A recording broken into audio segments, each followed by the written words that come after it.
vytrhli mi zub. Tak čo mám teraz robiť? Môžem doma byť, akurát si vytrhli mi zub. A hubu mám ako balón, vyzerám jak blb, nevychádzam ani zadom.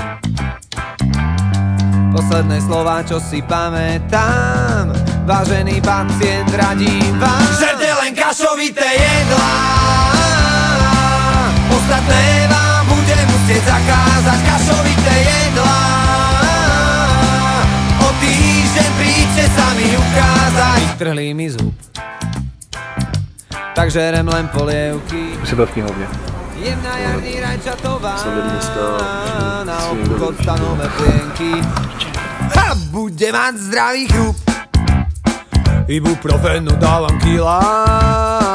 Chcem byť zdravý ako buk, kedy už skončí táto chvíľa. Posledné slova, čo si pamätám, vážený pacient, radím vám.